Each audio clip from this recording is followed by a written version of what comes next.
Well, we have to for StreamYard. We have to post to the YouTube live for StreamYard. Oh, but we're not posting it anywhere. Right. So it'll be like last time. If somebody sees us, they might hop in, you know. Are we supposed to be recording separate audio? Yeah, I guess we weren't I guess we did do that a couple weeks ago, didn't we? Yes, we did. Clean feed. Yeah. So we need to do separate audio again. Yeah, pop up your clean feed. Hold on. Send to Professor. I'm not going to stop the thing because then I'll have to start a whole new one. So no, it's all good.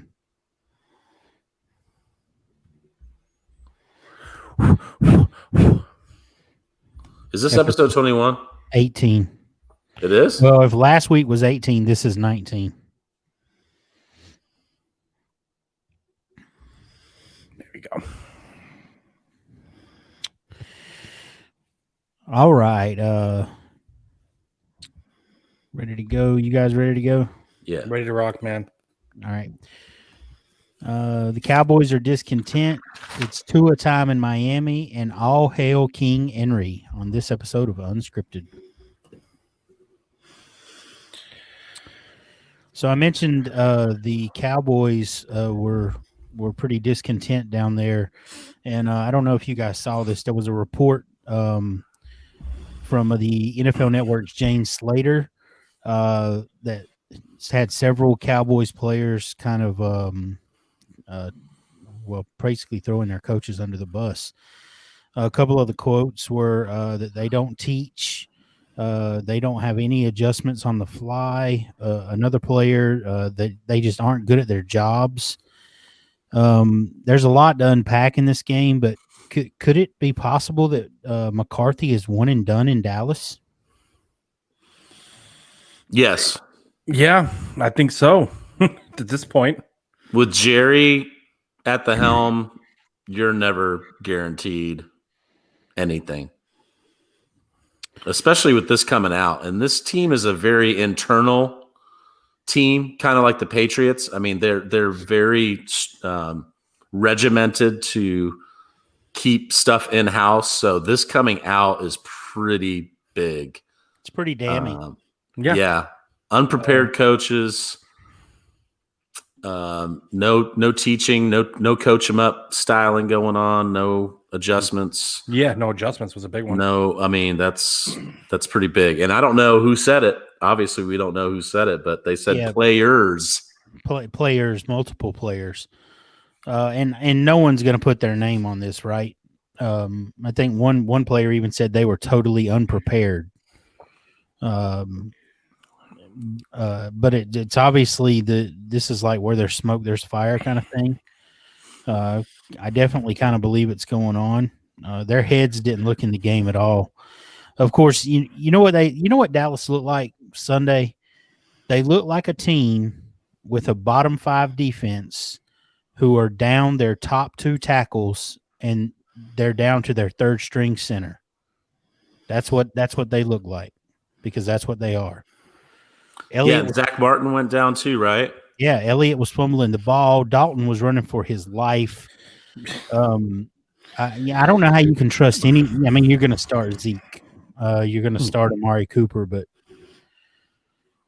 man, this looks like a shit show. Yeah, I mean, Gallup had a huge drop.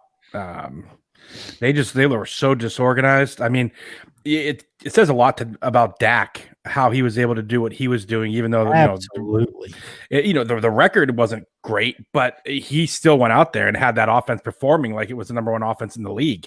So for them to lose him, it's like the crushing blow here. It's just everything's coming to a head now. So no, it's interesting that you brought that up because we talked about it last week. He bet on himself. Mm-hmm.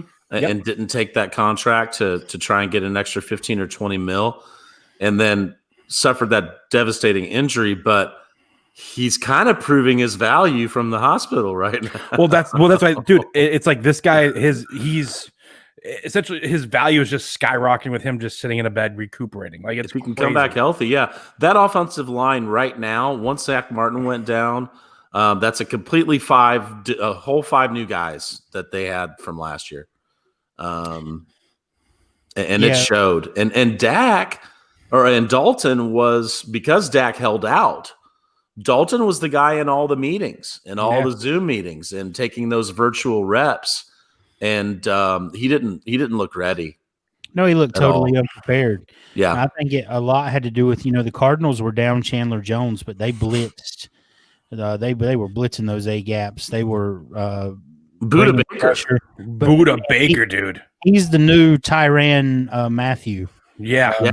That guy's everywhere. He makes plays all over the field. He makes plays in the backfield, the secondary. That kid's really good. Yeah, he had a career game, and he was blitzing. They had some really exotic shit going on where, they would load one side, and then all 3 of those guys would go back in coverage, and they would blitz from the other side. I mean, that kind of exotic blitzing, Dalton was not. He was not ready. No, I'll echo the anonymous players' sentiments that they look totally unprepared for what Arizona was doing. Yep. And I think it's totally plausible that McCarthy's one and done.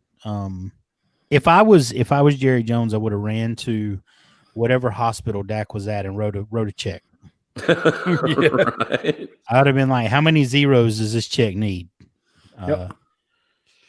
Yeah, you're totally right, Paulie. He's proving his worth from the hospital bed. Buda was named team captain last week. He said he had to show out for getting those accolades, and he had 7 tackles, a sack, an interception, and a forced fumble. Woo! Yeah, he was on a game, dude. He was in the zone. Yeah, I'm not looking forward to facing this guy for the next 10 years. He looks really good. Well, he's on a record deal for a safety for the NFL, $59 million for 4 years. So he's proving that salary right now. But I was definitely keyed on him. IDP guys, that's that guy probably, one of your game. Yep. I did want to touch on, but Dalton has the easiest adjusted quarterback schedule rest of season. I will say that. And Dalton Schultz has the easiest schedule for a tight end, and the wide receivers have the 7th easiest schedule. Zeke, 31st out of 32nd. Zeke has the toughest schedule going forward, but the passing game has one of the easiest. And you mentioned on Twitter that you didn't think Dalton was going to throw as much as Dak. He threw 54 times. 54 times. Somebody should be digging up that tweet and saying that was that didn't age well. Well, he may not. Obviously he's not going to throw 54 times every week. Hopefully they're going to be in some games. Hopefully for their sake, they'll be in some games that aren't totally negative game script. Like the game this week against Washington, they probably, if they're trailing all game this week, then turn off the lights. Yeah. Last guy shut the lights off. So they're so bad along the offensive line that you could almost stream defenses. If you're in a league with defenses, you could almost stream. I would have no issue playing that Washington D with those nasty guys they got on the defensive line as a streaming defense this week against Dallas. 100%. I think Andy Dalton's good for a couple of turnovers. Mm-hmm. Zeke fumbled the ball twice Sunday. That's the first time he's ever done that twice in one game in his career. But those things sort of tend to linger. Those fumbles when they come. And like I said, the offensive line is a sieve. I wouldn't have any issue picking up the Washington D this week. Agreed. And I'll throw something out there too. Maybe I'll kind of stream you into something else, into another topic. But do you think that Dallas would benefit in any sort of way of throwing out a trade offer for Fitzpatrick in Miami to see what they could bring him over for on a something cheap. And do you think that would help that offense kind of get back to not where it was, but he's better than Dalton? I don't think we'll see it happen. I think that's sort of why they signed Dalton, to be that guy. In the event this happened, they could still keep the ship afloat. Yeah, they're not going to give up on Dalton that easily, but you're not wrong. He probably would be better. Yeah. I mean, you would have been better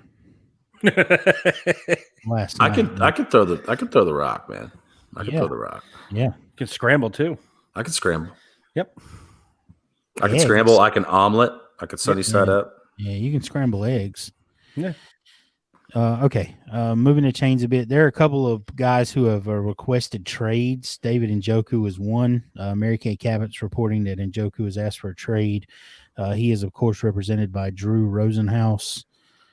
The other guy who is requesting a trade, help me out, damn it. John Ross. John Ross. Former first-round pick in 2017. He's asked the Bengals for a trade. Do you see either of these guys moving anywhere before the trade deadline? And if so, are they making any kind of an impact? I said earlier, I put out a tweet earlier when I heard the thing about John Ross, and I was like, the Bengals are going to have to give Ross and probably their own third-round pick and get nothing in return just to move him. and Njoku, I mean, I think they keep kind of going back and forth saying he asked for it, and then he's saying he didn't, and blah blah blah blah blah. Keep an eye out for Belichick in this one. Pats need a tight end, and there's been some rumors swirling in New England that they've been, knocking on the door, just seeing what's up, seeing what they're wanting. So he could be moved. He's still a young tight end. He's shown flashes, but something could happen.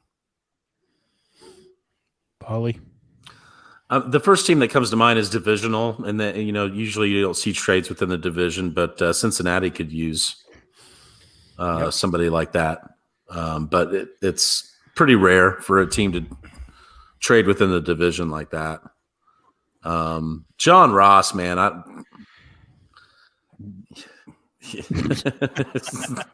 come on. Where? He's requested a trade? Really? We've requested that he do some football things. Yeah. And show that out. I mean, the guy ran I think a record combine 4.22, and that's all he is just speed, man. There's a lot of rumblings in Indy about trading for him, and I don't see any reason for us to do that at all. I mean, can Rivers take advantage of somebody that's got a 4.22 speed? No, probably not. He's caught 2 passes for 17 yards. He's only played in 3 of their 6 games. I think John Ross is someone who could provide more real life football value than he could to your fantasy team. Absolutely. If he's able to get on someone like the Eagles and stretch the defense out and open up stuff underneath for those guys to work and operate. He could make an impact there, but he's not going to make an impact in the box score under his own name. If the Raiders didn't draft Ruggs and Al Davis was still alive, they would probably trade for John Ross. The Bengals could get a first-round pick for him. Because of that speed. Yeah. BZ, it's interesting that you mentioned the Patriots. I wanted to touch on the Patriots. They look like they're in trouble, man. They look terrible. They practiced once in 2 weeks. I think they looked like a team that practiced once in 2 weeks. So did the Titans. Yeah. Good point. Yeah, but you don't have King Henry to just hand it to, 30 times. They got King Cam. Yeah. I'm surprised he didn't run more, really.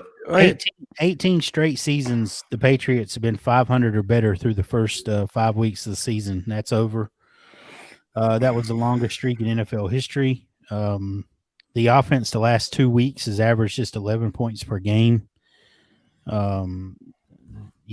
First time since 1993 they didn't allow an offensive touchdown in the first half and lost the game. And they're in third place in the division.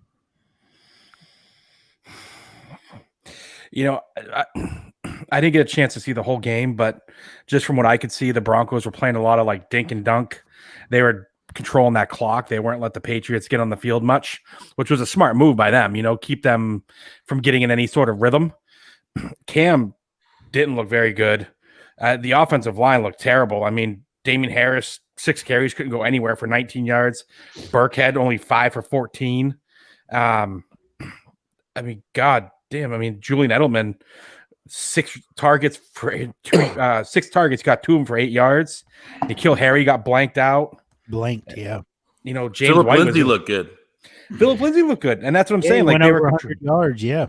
101 yards, and that's what I mean. They had 31 carries, 32 carries between the running backs, and they had like over 135 yards. So they were just milking that clock. They were just keeping them off the field and playing that dink and dunk game. Man, it was just field goal, field goal, field goal, field goal. That's it. So, Paulie, I gather that you think it's way too early to kick dirt on this team. The Patriots? Yeah. Absolutely. Yeah. Yeah. Is it just because of the division? It's Bill Belichick? Is a combination of those things? Well, the division, I mean, you've got, the Bills are playing some Jekyll and Hyde stuff lately. Miami doesn't want it because they're doing great and they're going to pull their starting quarterback for their rookie, so they don't want it. You've got Bill Belichick, one of the best coaches of all time, and you've got a team that's been shut down and has practiced once in 2 weeks. And like I said, they looked like it. So I would not sign their death warrant yet at all. That's probably wise. That's a fair point about them not practicing. We say the Titans didn't practice, but there were some alleged secret practices being held that were being reported. The Titans look damn good. Yeah. They looked awesome. Yeah. They looked awesome. The game this week, Pittsburgh, Tennessee, is going to be a fucking bloodbath. It's going to be awesome. Pittsburgh's going to win. I'm all bet. I'm with it. Pittsburgh's going to win. The Titans lost Taylor Lewan. That's probably a pretty big blow. Derrick Henry's a beast. Yeah, 22 for 212. Clocked at 21 miles an hour again, which he said was too slow. 174 yards after contact Sunday. They asked him because he's like, 6'4", 247? Yeah, They asked him about being clocked at 21.66 miles per hour on that big run, and he said, man, it's kind of slow. So that's insane. That's absolutely insane. That a big man can go that fast. Yeah, men his size are not supposed to move the way he moves. Mm-mm. I'm going to pose a question to you, but I want to throw this out there first. He had over 200 yards and 2 touchdowns Sunday. Mm-hmm. That's the 3rd time in his career that he's had a 200 plus 2 plus touchdown game. Only 3 other men in NFL history have done it. Jim Brown, Barry Sanders, and LaDainian Tomlinson. Oof. Is it fair to go back and say that it was he and not Zeke Elliott who was the better running back taken in that draft class? You can make an argument for it. Yeah, I agree. Who would you rather have on your dynasty team right now, Zeke or Henry? Well, I'm glad you brought that up because I have a question for you. Sure. And Doug Fall, the Fantasy Moose, would share in this sentiment. We can't trade Derrick Henry away for any kind of value right now on teams where it's just not there. Doug's in one of my leagues with Henry. He's had him on the block. No one's given him a good offer. I have him in the hyperactive 3.0 league. I think Beezy, you're in that one. I've had him on the block. I have not had a good offer. And somebody else, Roy Mambo, was saying it too about one of his leagues as I mentioned it. For some reason, even though he's re-signed and even though he's Derrick Henry, for some reason people won't pony up for him in Dynasty. I have no idea. I'm just gonna have to sit on him and keep him on my teams because I'm not going to give him away. I think people look at him and they see Sean Alexander. And do you remember Sean Alexander had For the Seahawks? 25 touchdowns, 28 touchdowns, and he fell off a cliff. Yep. And it's just like boom. And I think people, they see the physicality that this guy runs with. Like, he does not shy away from contact. He runs upright. He takes everyone, all those hits, guys bouncing off of him. He's dragging guys to the end zone. And I think people have it in their head that he's going to probably fall off sooner than other running backs when this game is just physical regardless. That's fair, I guess. Especially that position. For a win now team, I don't know why you wouldn't. I also think sometimes too people look at he doesn't get enough receptions. He doesn't need them. He doesn't need them. That's what I'm saying. Like, people have that itch on that their running back has to catch 4 or 5 passes a game, and they get stuck on that, and therefore they fade Henry. I mean, that was a huge reason why people faded him last year. And that was half the argument this year as well, was he doesn't catch passes, so he won't be a number 1 running back. Well, he was. Yeah, he's already done that. Yep. I think it's fair to say, he's been better than Zeke. I agree. And I don't know. I like him I like his personality better than I like Zeke's in a lot of ways. I think he's just more of a humble dude. And, he goes out there and he just puts his head down. And he gets it done, man. I mean, if I had to make a choice on one of those two, I think I'd take Derrick Henry. Because it's not like he can't be used in the passing game. He has shown that he can catch the ball. Oh, he caught a nice one on Sunday. Yeah, they just don't. Took him all the way. He took it all the way down to the goal line. It was like a 40-yard catch. It's just not their thing. That is definitely not something you would have heard before this season started. Right. I agree. Yeah, I hesitate to comment because I don't want to be too recency biased. Yeah, I don't think it's recency biased. It feels like maybe it could be a little hot take-ish, but man, he's a beast. Just look at what he's done the past 2 years, and look at what he's done for that football team in general. I mean, he's carrying that team on his back half those games before Tannehill started taking over. So yeah, let's don't discount what Tannehill has done because Tannehill, coming up from underneath Adam Gase, looks like a totally different player. Yeah, it's obvious. To me, he has reinvented the tight window throw. I swear. I mean, I thought I've seen it all, but over the past 14 games he's played. Yeah, he had another one on Sunday that just threaded the needle, man, right up the middle. I've never seen anybody consistently deliver confident tight window throws like that. He reminds me of when he does stuff like that, Brett Favre. Yep. Favre was that guy who delivered those just insane passes where you like, how did he see that? How did it get through there? And you have to have a lot of bravado. And confidence. To make those plays. And Tannehill was playing like a guy whose dick has been in the room for 2 hours before he gets there. Yeah. I mean, he's playing balls to the wall. But to be fair, Brett Favre would throw a lot of picks to go along with those tight window throws too. And I don't see those interceptions equaling out. No, which makes his play that much more impressive because he's slinging it just like Favre, but he's doing it without the turnovers. And he's throwing it to Anthony Fursker, and Humphreys, dude, and who's Raymond? Yeah, Khalif Raymond. Yep. He doesn't even care. Somebody get this man a second wide receiver. Get Corey Davis off the COVID list. He just got pulled off the COVID list today, 2 hours ago. Yep. Okay. Since we're talking about the Titans and you mentioned the game this Sunday, I think the Steelers are going to win that game. I was on the Steelers this preseason when we broke down the AFC North. I said I thought the Steelers would win the division.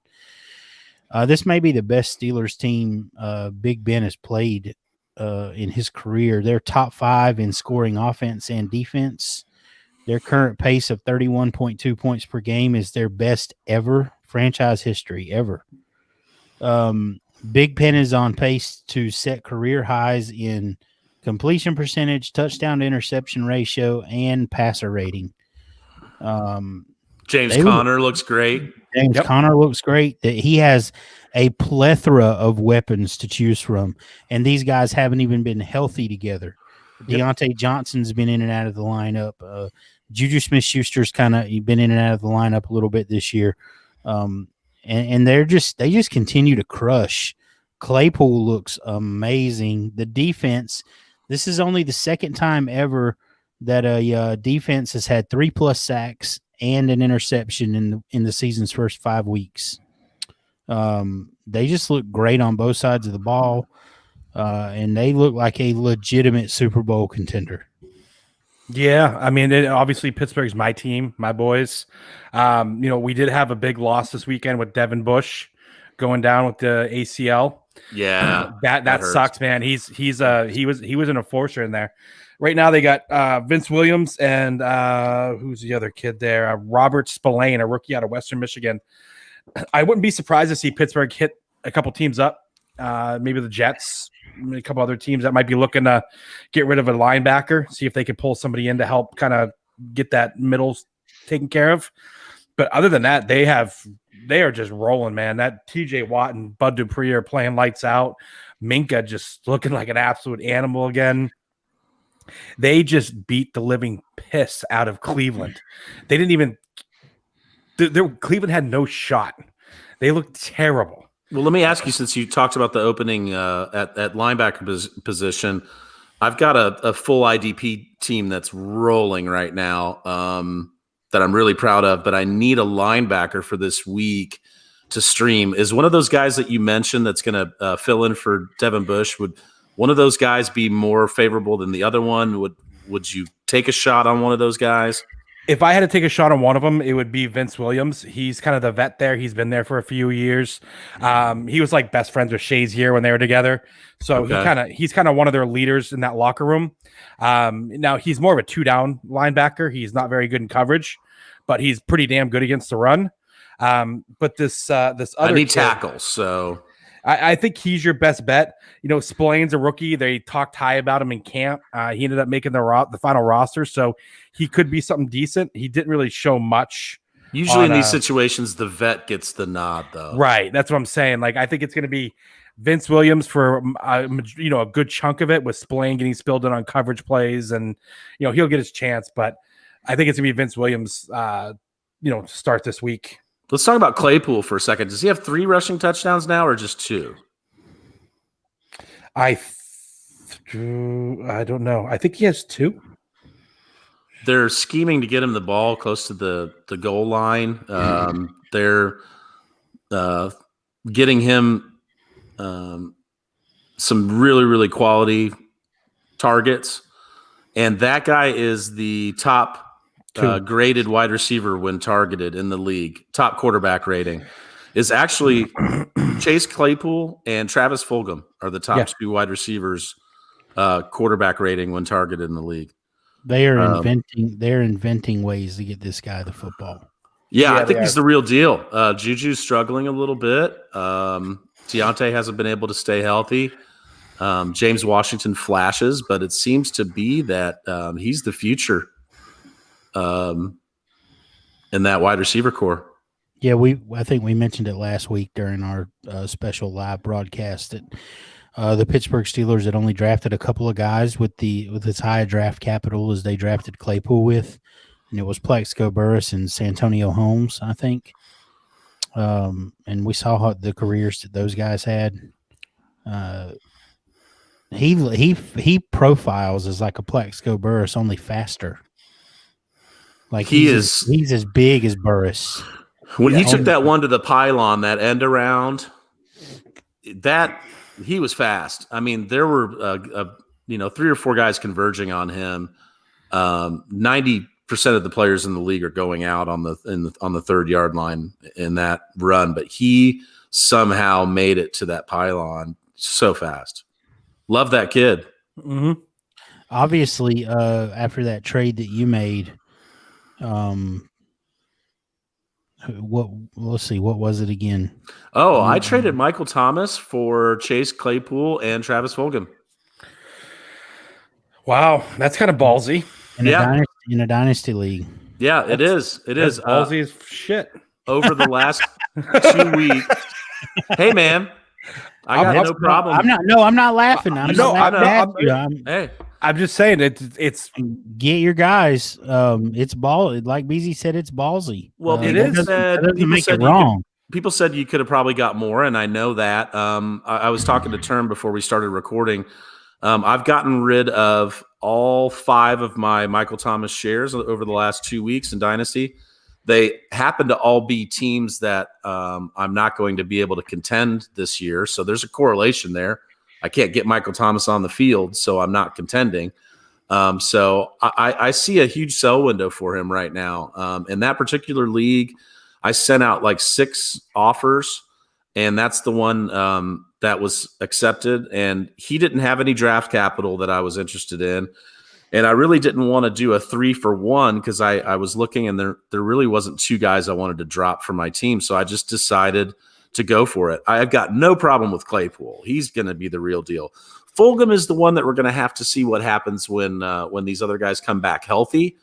If Alshon and Djax and Rager can all get on the field, he's probably not going to get as many looks. But next year, Who?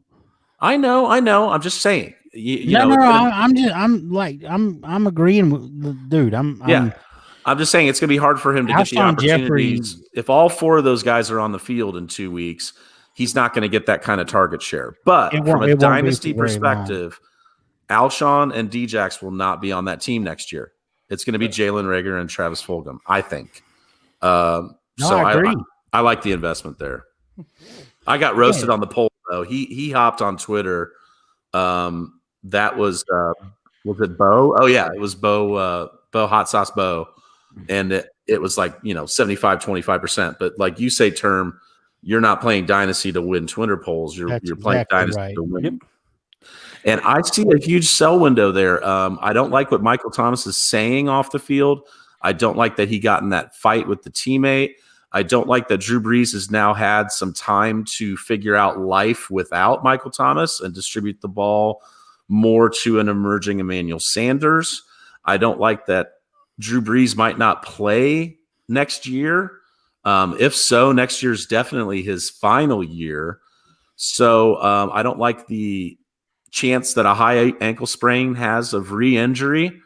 What players look like when they come back from a high ankle sprain is usually 3 to 4 weeks of limited production once they do get onto the field. So I think his value is going to dip here really soon. And did I sell him too cheap in that one league? Yes. But if I had the other 4 trades in front of me, you had one with me. Did I? Yeah, you and I had made it swap because I was dead in one of the leagues. Michael Thomas and Gesicki for Devontae Adams. Okay, that was our deal. That was in the Undroppables League. That's the one I lost all my quarterbacks, and there you go. I'm fine with that one too. I think too. I think it's a good deal for both sides. I'll play devil's advocate to the Michael, and I hear what you're saying. I'll play devil's advocate to the Michael Thomas thing for just a minute. I think Drew Brees probably will not play next year. I think he'll be in the booth, especially when they finish this season and don't make the playoffs. He's still 3 years this side of 30, if I'm not mistaken. He's 27 years old. Yep. We've seen Alvin Kamara, what he's returned to this year now that he's fully healthy. Michael Thomas has had 5 full weeks to get right. That's something that we didn't see Kamara do last year. Take 5 full weeks off and get completely healthy. Let's say that the Saints decide to pony up for Jameis Winston next year, and he's throwing passes to Michael Thomas in the Superdome. I don't see any other quarterback on the planet that's going to deliver Michael Thomas 180 targets a year like he did last year. I think last year was his career year, and I was always planning on getting rid of him at some point. When he got hurt, I decided I would wait until right before he got back to offload him. That's what I did. The chemistry that those two have together. I think Winston has a little bit of a different game. Winston likes to throw deep. Michael Thomas lived in the middle of the field in the short routes. He had his career year last year. That's Jameis Winston didn't have any problems propping up Chris Godwin last year. Yep. I could very, very easily see that being he and Michael Thomas a year from now. It's not going to be. It's not going to be. Oh, damn! Somebody help me out. Sean Payton's dude. Oh, Oh, Taysom Hill. Taysom. It's not going to be Taysom Hill.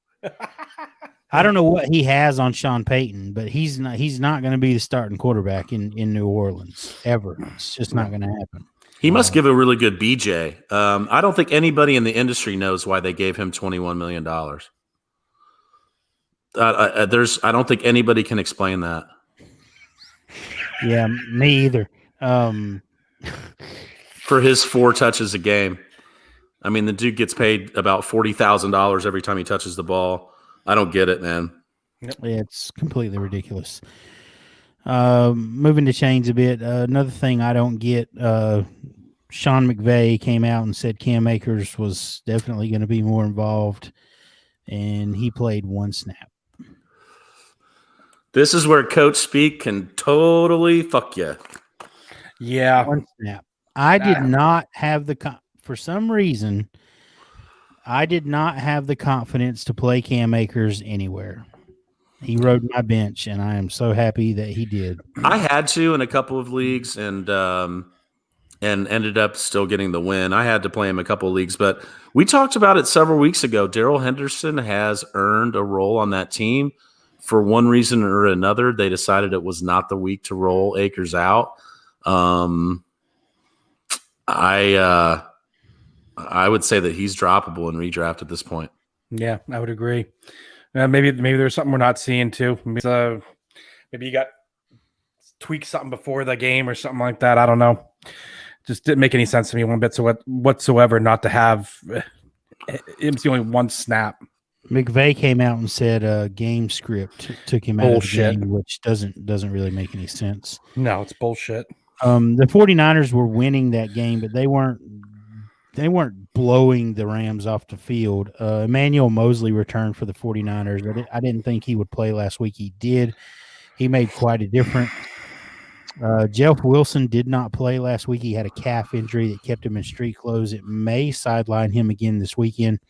That's significant because Raheem Mostert is likely going to IR. He's going to be out for at least 3 weeks. He suffered a high ankle sprain Sunday. And Tevin Coleman's still on IR. Coleman is still on IR. Shanahan said that there was a long shot that he was activated. I don't expect to see him. I don't expect to see him for the next couple of weeks. It's Jerick McKinnon and it's Hasty. And if Wilson can get on the field, it's Wilson. So go pick those guys up there because the 49ers are going to run the football. Yep. Jermichael Hasty's a guy to pick up if your dynasty league should happen to have him on the waiver wires. I found one league where he's sitting there. So I picked him up, but if McKinnon can't, or if Wilson can't get out there, he'll get some run for sure. Yep. But sorry. I mean, I hate to mention this, but mention it. You said play all the Rams and the 49ers cornerbacks were all practice squad guys, and the Rams were going to go off. I'm sure you were happy to be wrong on that one, right? Very happy to be wrong. Because the Niners are your team, but I just couldn't help but mention when that game started going the way it was, I was like, wow, what happened here? It's really funny because you would think that the 49ers they went up pretty big pretty early. They had all the opportunity. The Rams had all the opportunity in the world to get those guys involved. Yeah, there's the time for your garbage time passing. It still didn't happen. Somebody brought up road golf.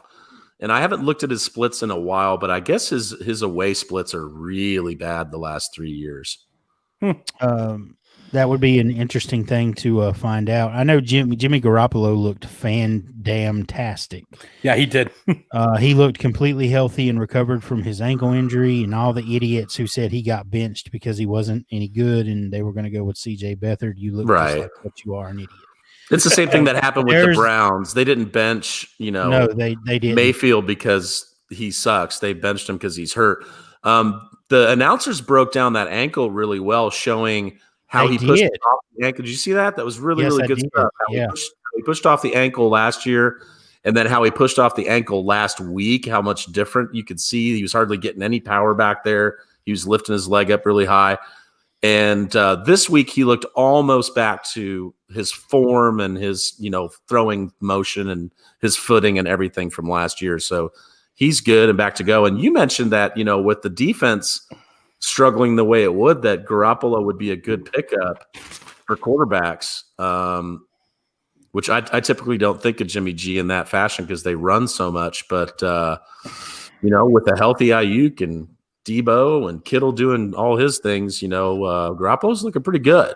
Born in the red zone, and they're going to throw it to Juszczyk and So imagine if they, which I never expected to get much out of Jordan Reed, but it would be nice if he was out there on the field.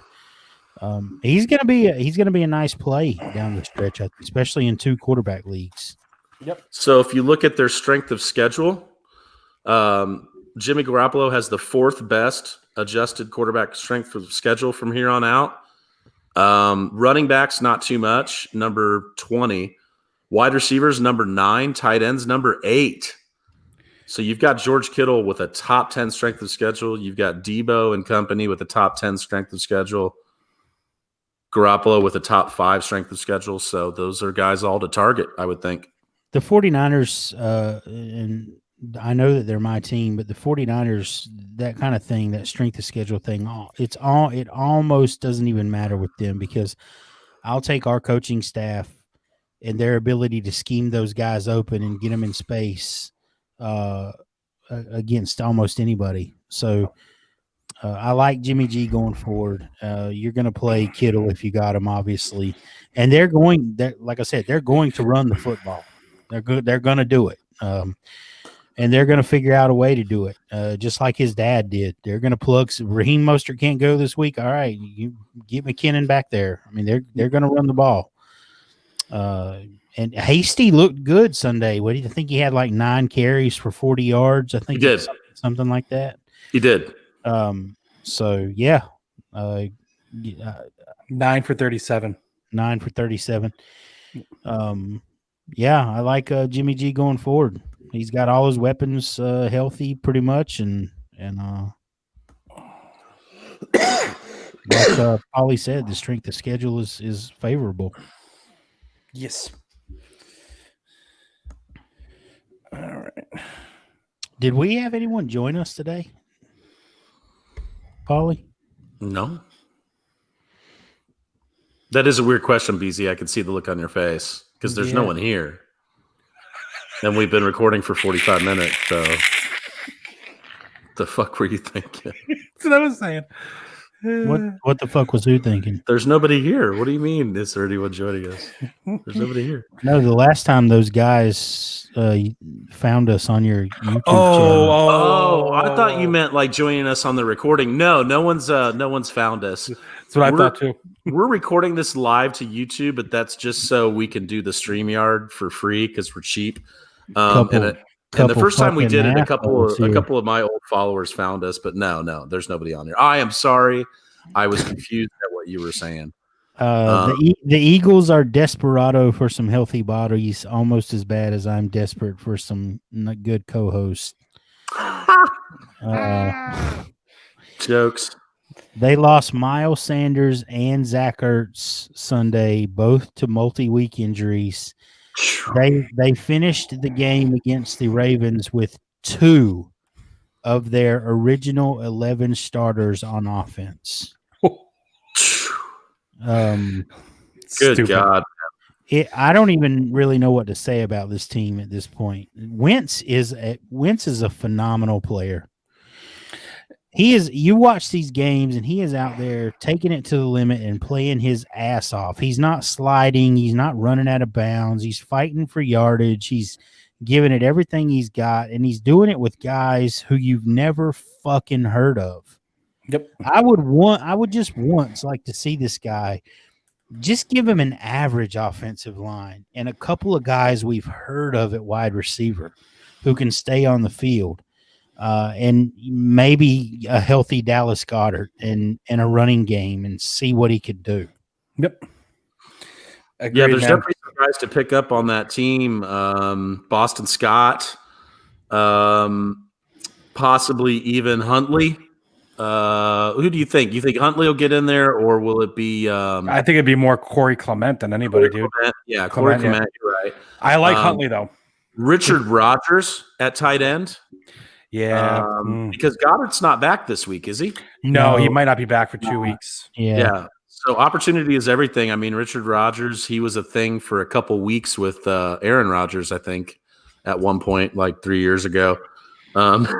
He did catch a couple balls last week. I'm talking about, Desperado. You said Desperado. Desperado stream options in deep dynasty leagues or whatever. I've picked up Richard Rodgers everywhere, especially in these tight end premium leagues, especially in leagues where I've got Jonnu Smith hurt and the only guy behind Richard Rodgers right now is Hakeem Butler. Yeah, I think Jonnu Smith is going to play. Really? Yeah, I do too. I think they said his injury was considered minor and that he was going to play. I forgot to mention something earlier when I mentioned Derrick Henry was leading the league in yards after contact. Do you know who's second? Josh Jacobs? No. One Clyde Edwards-Helaire. Oh, wow. Is that updated from last night? Yes. Yeah, because he got work. Yeah. I posted that, you've got a motivated guy here with Le'Veon Bell coming in. Probably the easiest call ever was that he was going to play out of his ass knowing that Bell's on his way in. And, yeah, he did good. Yeah, he did just that. Except for the touchdown was vultured by Darrell with one L. Yeah, Williams. That was so awesome. That kind of sucked because Clyde has one touchdown. As someone who was playing against him in his league of record and was sweating out the matchup, that was really awesome.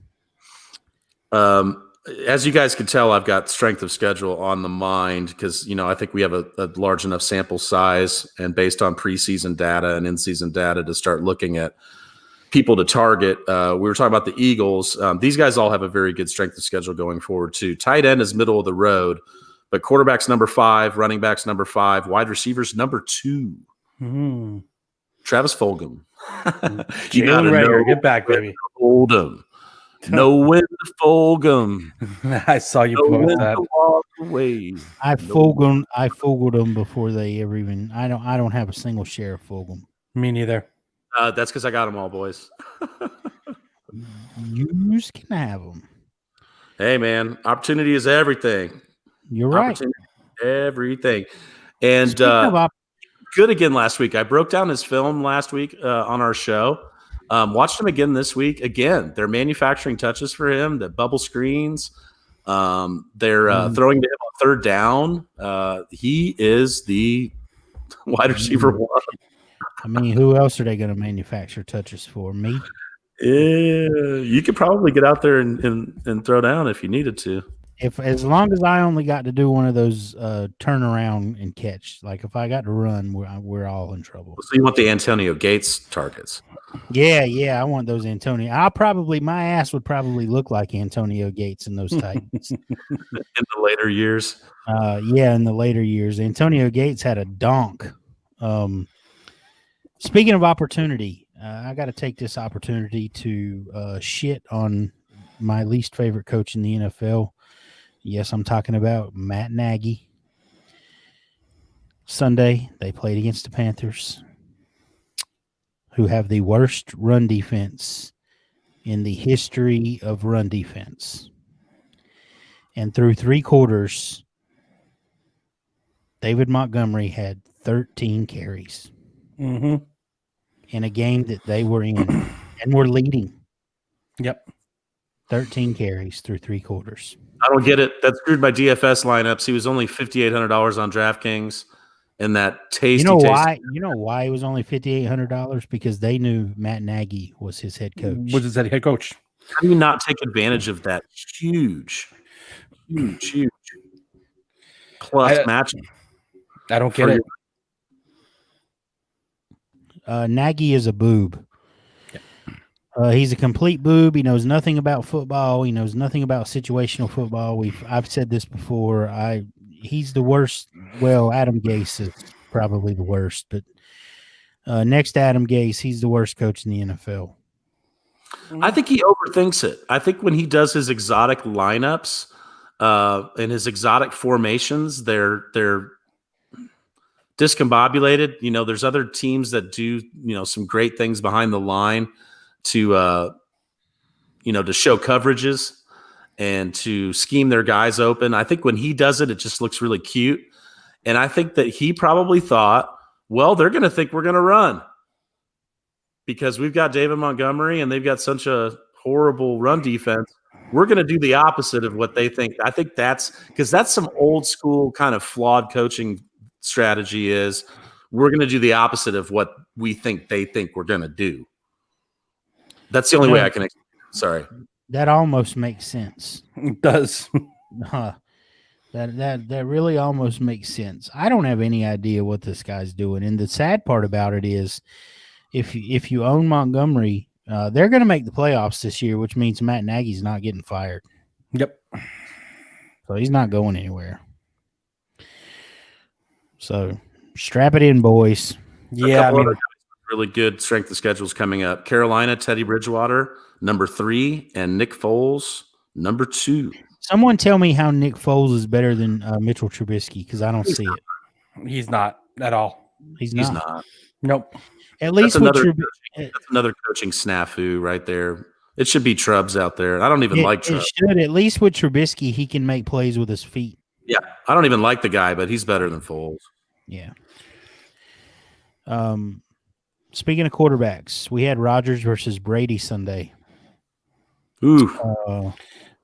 This was the 15th meeting in NFL history between quarterbacks who have won multiple NFL MVPs. Aaron Rodgers is now 0-3 in those sort of games. Tom Brady, for his part, is 5-2. Mm-hmm. I was so excited for that game, and Aaron Rodgers has been playing out of his freaking cleats this year. And, man, that Tampa Bay shit showed up. They're the only defense in the league that's top 5 defensive line and secondary. They're legit. We mentioned this preseason that we thought their defense had a chance to be sneaky good. Mm-hmm. Their run defense was really good last year. I think it was top against DVOA against the run, and their secondary had a lot of injuries. Yeah. So that team is going to be a team to be reckoned with, I think, especially as they're getting guys healthy. Godwin's getting healthy. Ronald Jones is looking good. They're going to get Fournette back. He's going to get involved. You might want to think twice about starting your guys against their defense. Yeah. Rodgers single-handedly cost me my Scott Fishbowl matchup. Yeah, he was terrible. Single-handedly. He scored like negative 16 points. Mm-hmm. Speaking of which, did you see Dynasty Dad going after Fantasy Mansion again? I did not. Oh. It was good. Oh, did you see that, Bees? I did. It was pretty funny. Video at the beginning of the season, he did another one, and it was smack talk goodness, man. Ooh. It was smack talk goodness because Matt from the Fantasy Mansion was talking about how soft his division was. And he got beat by like 100 points. So this guy did a video on it. It was really, really, really good. All in good fun, guys. Speaking of getting beat by 100 points, I didn't get beat by 100, but our buddy brother Matt beat the brakes off my ass in the Usual Suspects League this week. Ooh. I think I had about 5 guys that were either injured or on a bye week, and he showed me no mercy. Oh, yeah. You were not at full strength. Brother Matt's trying to get Lamar Jackson from me right now in trade. He's working hard. He's trying to take advantage of my Claypool love. He offered me Haskins and Matt Stafford and Claypool from Lamar Jackson. I told him that that's not going to happen. He's trying to get my only DK share that I have in Poly Sleepers 4.0. But he hadn't quite come strong enough. Are you like me when you have, a limited exposure to a really, really good player? Is it very hard to let him go? Yeah, I mean it's my only share of Metcalf. So like I have a bunch of Derrick Henry, a bunch. Yeah, And good luck trying to fucking trade him. In the Usual Suspects League, I traded my share of Derrick Henry because I have so many for a couple of guys that I didn't have a lot of. And I'll tell you what, when you mentioned Doug Fall earlier, I thought you were going to bring this trade up. I regret this trade. I wish I hadn't made this trade. But it's a 2-quarterback league, and I am scrambling for quarterbacks in that league, and I traded Derrick Henry for Kareem Hunt and Dwayne Haskins. Ooh, good. God. Oh, That hurts. That hurts, man. I feel that one in my soul. Shout out to Doug. I did beat him in that league this week. I did beat him in Usual Suspects this week, but he's got a good team. I don't know, man. He had Derrick Henry. I can't believe that he had Derrick Henry, and I still beat him. And Moose is 0-6. Yeah. His team is all about the future in that league. Yeah. Look at his team, though.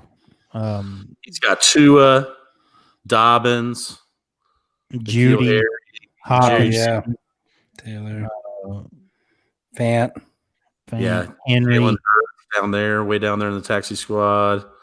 Jonathan Taylor. So he's got a team for the future there. And he's got 1, 2, 3, 4 first-round picks next year. Yeah. So what are the Dolphins doing? I don't know, man. This was a shocker for me. They're in contention for the division. The Bills aren't running away. I think the Bills were sort of a product of the schedule early on. It was kind of cream puffish. Now I don't think they're fake. I think the Bills are a playoff team. But their defense isn't as good as it was. And this division, it's not like I wouldn't be surprised if the Dolphins won the division. I would be now that they've made the switch to Tua.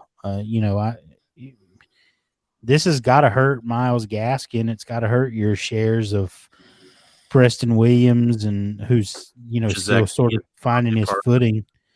You want to know what Monte Parker? I think they had a plan to start Tua after the bye, and they're sticking with that plan. See, I don't. So Brian Flores came out last week and said that, he had this long spiel about how it's the long-term health risks and there's no reason to rush him out there and blah, blah, blah. And now this week he's starting. I think maybe there was some organizational pressure. They've seen Herbert out there doing his thing and Burrow looks good. I think maybe there was some pressure from, internally to get him on the field and see what he's got. Fitz also looks great. I mean, he's arguably playing the best ball of his career. I feel so bad for him. I enjoy watching him. He's having a lot of fun playing football. The team likes playing for him. I mean, what's this going to do for the locker room right now? Because the team is all behind Fitz. So I don't think the locker room is going to be fractured at all, because did you see who Tua's biggest cheerleader was when he got in the game? Yeah, it was Fitzpatrick. It was Fitzpatrick. Yeah, he was waving up. He was waving up the crowd and cheering for him. And I mean, there was no bigger cheerleader on the sideline. Say what? Shows you what a great dude he is. Yeah, he's a phenomenal person. Or by all accounts, he's a phenomenal person. I've never met him, obviously, but he was his biggest cheerleader, and I think he'll do whatever he has to do to keep the locker room together. I just don't think the offense is going to be as efficient. Your Myles Gaskin shares probably take a hit. So we'll see. I mean, Tua may go out there and be the second coming.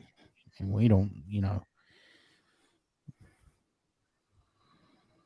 Hello? I like him long term. I think it was too early to put him in there, man. I agree.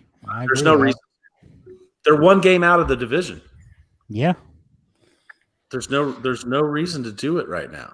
It doesn't have anything to do with whether he's good or not. It's just the timing. I like I said, I think they went in with a plan and they're just sticking with that plan. After the bye week, we're going with Tua, and they didn't reevaluate the situation. I don't like it. I don't like it either, but it's not my team. Yep. Trade Fitzpatrick to Dallas. Yeah. Please. Okay, boys. Anything we didn't touch on?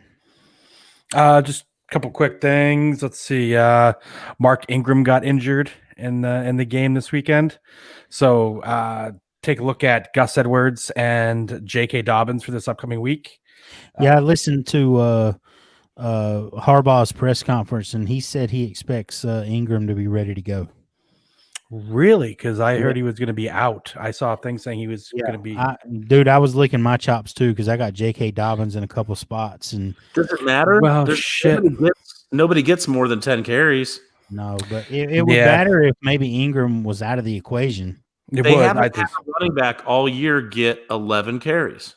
It's crazy. It doesn't matter. We talked about this a couple of episodes back where just pick one. I don't care which one, just pick one. But let's see here. DeAndre Swift breakout game. Ooh. You know how to bring this up. He's been on a bunch of podcasts and said that Swift was a league winner and to get him. And he did great. Do you trust Patricia to do the right thing and get the rock? See, here's the thing. He only saw about 37% of the snaps. 14 carries. Yeah. So Peterson's still going to be involved unless they're in a game that's similar to what we're in, where it's a higher scoring game. The ball's getting thrown. They need that. They need those big plays. It's going to be. I think you could trust him as like a low end RB2 most weeks, and hope that he has that game like he had this one. But again, it's hard with him because Peterson's still involved, Carrion's still involved. I would hope that this game would show Patricia to, hey, let's use our best player. So you're flexing him. I'll flex him. Yeah.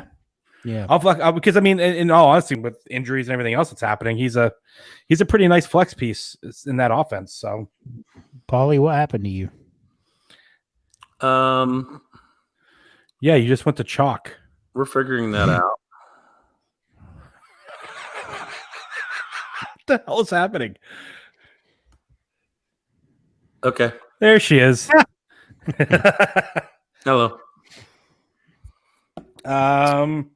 What else we got? So just a quick question for you boys. AJ Green, season high, 80% of the snaps. He's. What do you think about Green? I mean, he's showcase him to trade him, baby. That's kind of what I was just going to ask. Was it a showcase to trade? And where do you think Green could go? I think it was a beautiful situation from him because he saw all that stuff streaming on social media about how he just stood there like a statue on that interception. It made him look so bad. He needed to show up. He's got 45 targets this year. To save face, yeah.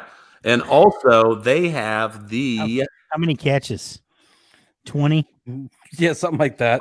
That probably. They have the number 7th best schedule for wide receivers going forward. Tyler Boyd, baby. T. Higgins. Yeah. T. Higgins, wheels up, man. All those guys, man. All those guys. He had 8 catches on 11 targets for 96 yards this week. AJ Green. So Julio blowing him up. Yeah. I was gonna say, I know. Look at the smile on your face as soon as I said it. Yeah. I've been hopping in all the threads, man. Just random, I've seen it. I've watched you, dude. I hopped in the one and said, it's it's not bad that some of these analysts called for his demise, because a hamstring could be worse than an Achilles tear. And somebody hopped in there and said, "Oh, I'd much rather have a hamstring than an Achilles." I'm like, yeah, I'm being facetious, because there were analysts that said, "I hope you got rid of your Julio shares," because I'm like, because why? Because he had a hamstring? I would say the secondary he was playing against had something to do with. Oh, they were horrible. Yeah, the Vikings are atrocious on the back end of their defense. Oh, they were horrible. But I mean, Julio's not a guy that flourishes with good matchups and has a hard time with tough matchups. I mean, you throw him out there no matter what. Yeah. That play that Ryan had, where he was going to almost like rush for 2 yards and then came back and popped it over the two defenders, and Julio took it up the sideline for the touchdown. That was a great heads-up play by Matt Ryan. Also, Atlanta, 29th hardest schedule moving forward for wide receivers. Yeah, they're the next 2 weeks in particular should be some nice matchups. So maybe there is a sell window opening back up for your Julio shares. Maybe. I'll hold on to him till he's probably 3 years after retirement. And there's nothing wrong with that if your team's winning. Right. Yeah. And all my Julio teams won. Another strength of schedule. I know I've been just beating this down the pike this episode, but the Colts for running backs for Jonathan Taylor, the easiest strength of schedule moving forward. His schedule gets really, really, really light. So if you like Taylor, that's somebody to target. Hey, Frank Wright, don't get stuck on that fluky ass Phillip Rivers throwback game. Run the ball. Give Jonathan Taylor the damn ball. Right. Yep. Also, the Browns across the board, all the Browns. Quarterback number 6, running back number 4, wide receiver number 1, easiest strength of schedule moving forward. This is a team that they are perfect. When they're playing from ahead, they're gonna look phenomenal. When they got to play catch up, they're not gonna look so great. Nope. Oh yeah, absolutely. Yeah. It's like the Ravens. Both those teams are built to play with the lead. Most definitely.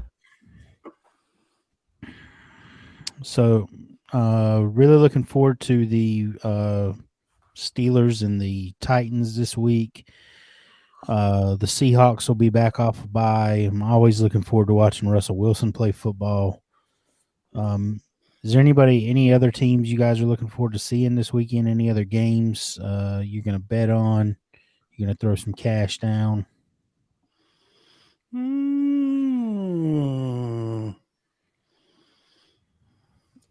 I might play. Yeah, I was going to say I might play around with that Detroit Atlanta game a little bit. What's the over under in that? That's a good stack game for DFS. 56.5. Yeah. Yes. Which game did you say? Detroit Atlanta. Yeah, that's a big one. Panthers and Saints and Jaguars Chargers could be a sneaky good one. Yeah, I like that call. It's funny you mentioned the Jaguars. I was just thinking we would be remiss if we didn't bring up DJ Chark was a guy preseason that I didn't really want to leave a draft without. And it looks like Minshew's favorite target is whoever's open. Keelan Cole. It's Keelan Cole 1 week, and it's it's DJ Chark catching a touchdown 1 week, and he just looks like he doesn't have eyes for anybody in particular. And as a Chark owner, it's pretty maddening and frustrating. Yeah, I at the beginning of the year ended up trading a lot of my Shark shares away. And then once we got near the summer, I started regretting that kind of hard. And now I'm like not regretting that so much anymore. Chenault's been pretty good. And like I said, I think that I think Shark will get back into it. I just think it's one of these Keelan Cole is the number 20 wide receiver in standard and PPR. Yep. It's nuts. I think Shark will get back to it eventually here. I think it's just one of those weird streaks of down games. Kind of same with Juju. Juju is my guy. Paulie made an interesting point. We're at a point in the season where I think we can start drawing some conclusions from things. If we were at 3 weeks, I would say, okay, so we still got a chance for Chart to get on track here. But I think we've seen what we're going to see, and it's going to be week to week on these guys. And DJ Moore is another one who a lot of people had a lot of love for preseason. And Robbie Anderson has just gone in there, and he and Matt Rule look like they have, and Joe Brady, they just rekindled their old Temple magic. And, DJ Moore got 11 targets Sunday, but he's not far and away the number one that we all thought he would be. Robbie Anderson's the number 6 wide receiver in PPR right now. Yeah, it's nuts, isn't it? It's nuts. It's nuts. Where was Robbie Anderson drafted in your redraft leagues? Probably 14th round. Yeah.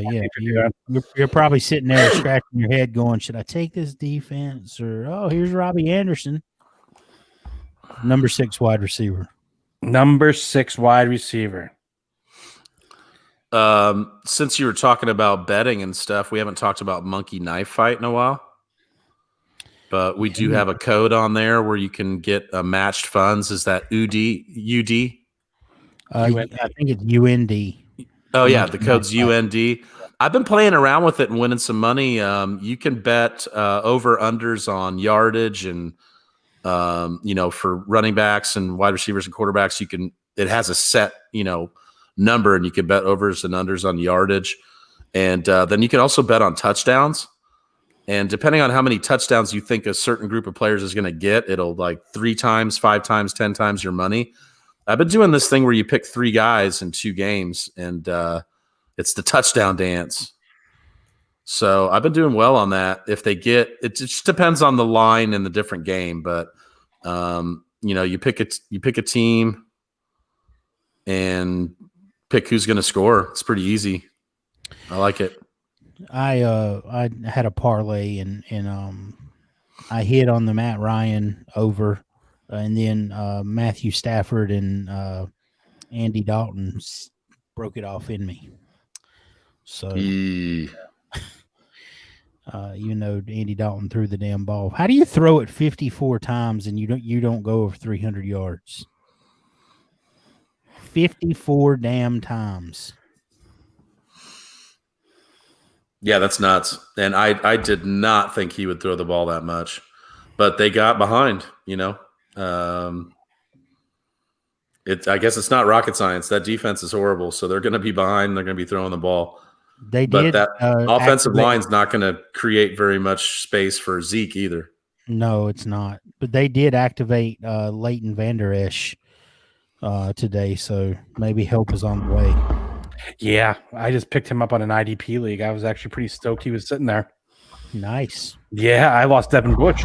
I think he averaged 8.5 tackles per game last year. So. Yep. Yeah, he's a great IDB pickup. When he's healthy, he's just like their other linebacker that's never healthy. You know what I'm talking about? Jalen. Sean Lee. Yeah. Well, cool, boys. I think we hit on it all. Yeah, I like it. It's groovy. Awesome. All right, boys. Well, I guess until next time, always remember the best fantasy discussions are unscripted. Damn it. I was trying to get through it. Yeah, your cadence was just fucked, man. Yeah, it got me all fucked up, dude. I was like, all right. Thanks, boys. Thanks, listeners. Thanks, fun. Football. Thanks to tacos and pizza. Tacos and pizza. Mm-hmm. Tacos and pizza. Never steered anybody wrong.